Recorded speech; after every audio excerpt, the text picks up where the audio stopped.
Shalom, I'm Nama Rue. This is my husband, Rabbi David Rue. Continuing our discussion on the laws of Shmita, such a privilege. I was wondering, can we plant vegetables or herbs in pots to grow indoors at any point during the Shmita year? Good question. And it's a very long question, very long answer. So this year I will try and lay down the background information that we need for this, and next year hopefully we'll get to a conclusion. So the Yerushalmi says that if you grow fruits and vegetables in your house, that you're exempt from Trumas and Maaseros. Anytime. But you're liable in Orla. So the Yerushalmi reads, Rabbi Yochanan b'shem Rabbi Yanai. Rabbi Yochanan said in the name of Rabbi Yanai, Ilan shnatu betוך, הבית, a tree that you planted in your house. Now remember, their houses had dirt floors. So you're talking about what we would call today basically a greenhouse. So I planted a tree inside the house. Chayab ba'arla, ופטור מן המעשרות. It's liable in Orla, but it exempts it in מעשר. דכתיב, why is it exempt in מעשר? Because the pasuk says, תעשר kol תבואת זרעך, היוצא, השדה. You will surely tithe all of the produce that comes out of your field. So it has to in order to be liable in maaseros, it has to come out of your field or something similar to a field. A garden would be similar to a field. Even though it's growing from the earth, from the ground, it's under your roof. Well, it's not in a field. Right. So, all right. However, it doesn't say this concerning Orla. Therefore, it's liable in Orla and not using it for the first 3 years, and then plus another year for taking for the temple and so on. ובשביעית, and concerning Shmita, צריכ, we need everything. דכתיב, as it says, ושבתה, הארץ שבס להשם. It says the ground will rest, and since you've got it in the ground, so it's a problem. But וכתיב, שדך לא תזרע, it says you will not plant your field.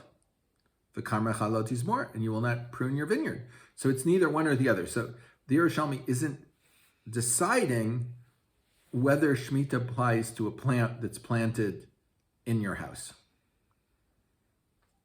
The Shulchan, which is one of the first modern era Sfarim, it was written by one of the Talmidim of Vילנא who made Aliyah, and it covers all the mitzvahs dependent upon Eretz Yisrael. So the years around? Figure 200 plus years ago. Ilan שנטעו בתוך הבית, הרי סף. No higbokot any shvis. He says a tree planted in the house, it's a question whether we apply to it the laws of shvis. Ulakaman birarti to Rabbeinu ve'achronim hichriu de shvis b'zman hazei de Rabbanan. And our rabbi and the later authorities, since he's writing commentary in the Shulchan Aruch, he's referring to the Shulchan Aruch and the later authorities. Maybe the Shulchan Aruch what? The Shulchan Aruch and the later authorities, have shown that Shmita during our time is of a rabbinic origin. Okay. And therefore I can say we should be lenient. Now, this is an interesting thing, and the Chaznish will take issue with this. So the Chaznish says, the principle of the Shulchan is that we're lenient because of a doubt. We're not sure what the halacha is. And for us, this is not convincing. And in the sources you'll look at, if you want to look at the Chaznish, you can. I'm going to say it a little bit outside. In general, the principle is a sefek d'Rabbanan is lahakel. If we have a doubt in a rabbinic issue, we're lenient. However, also we do not say sveika d'dina. If we're not sure what the halacha is, that's a doubt. If it's sveika d'dina, go learn, figure it out. You don't know the answer. That's not a doubt. That's you don't know. Or there are other sveikos also that if it's possible to determine what the situation is, that's also not called a sefek. So go do your homework. But a suffix is where it's impossible to know. Here, we don't know. Eliyahu can tell us what it is. We should be able to learn and find out what it is. Therefore, that doesn't convince him that we should be lenient in this. So Eliyahu Hanavi comes at the end of time and clarifies all our doubts and questions. Okay. So that's what one. What about Ploni Almoni? Maybe knows. That's one issue concerning house plans. The other issue that you will see is that of a pot. And there are two types of pots that we discuss. One is an atzitz nakuv, and one is an atzitz she'eino nakuv. That is a pot that has holes in the bottom, and a pot that doesn't have holes in the bottom. A pot that has holes in the bottom, the roots can go through the hole, or water can come up through it, and nutrients can come up. There is an exchange going on, and therefore it is considered as if it's part of the ground. Atzitz she'eino nakuv, a planter that has no hole in it, that is considered as if it's separate. So when we're talking about a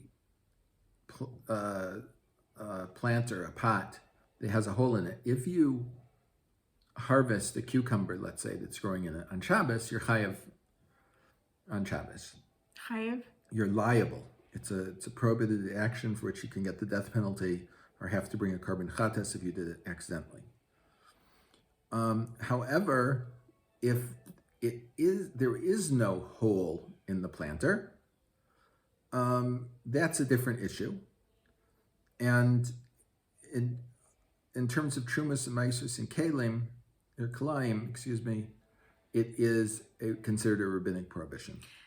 But you can't harvest from an indoor plant on Shabbat. No. If there's a hole in the bottom of the pot, then it's a Torah prohibition. If not, it's a rabbinic prohibition. So Reb Shlomo Zalman Auerbach has a very interesting psak on this. And he says, Zariya ba'atzut she'eino nakuv. If you're planting in a pot that does not have a hole in it, he says, many achronim kasu le'isr zriya ba'atzit she'eino nakuv b'shvius. Many of the achronim who said you're not allowed to plant in this planter on Shmita. Hine ikar tamayhu hu mishum teka midame shvius l'trumas ma'asros. And the primary reason is they're comparing Shmita, to trumas ma'asros. Ube'emes metzinu shegam b'kalayim gazru isr be'eino nakuv atu nakuv.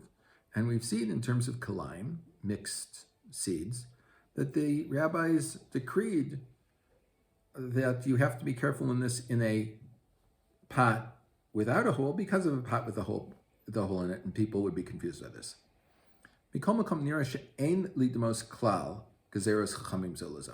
Nonetheless, he says, it does not appear to me that you can compare the gezeros of the chachamim one to another. Because it's not every place that they made a decree. He says, look, in the Gemara in Gittin, several other places, the Orserua concerning Orla. He says Orla doesn't apply to the potted plants if there is no hole in it. The Ken Hu Barosh, and it's also in the Rosh and many others, that this is true. Im Ken. Therefore, Tzarech Lomar Shadavka b'trumas ma'aser v'kalayim shenagu b'kol hashanim gazru mashein ken orla. He says trumas ma'asers and kalayim have one common thing to them. You are obligated in these mitzvos every year, whereas orla only happens when you plant a tree.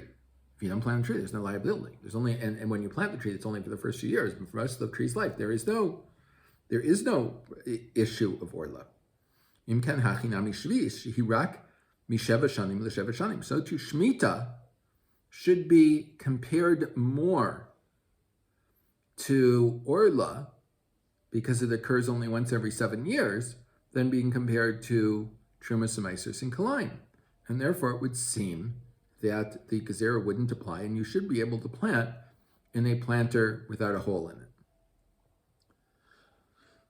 And then he says, "V'risi b'kuntras acharon l'sefer Chazon Ish," and he says, I found in the appendix to the Chazon Ish, Gav shemevi raya de aser meharadbaz, even though he brings an argument that one should be strict from what the Radbaz in his commentary on the Rambam wrote.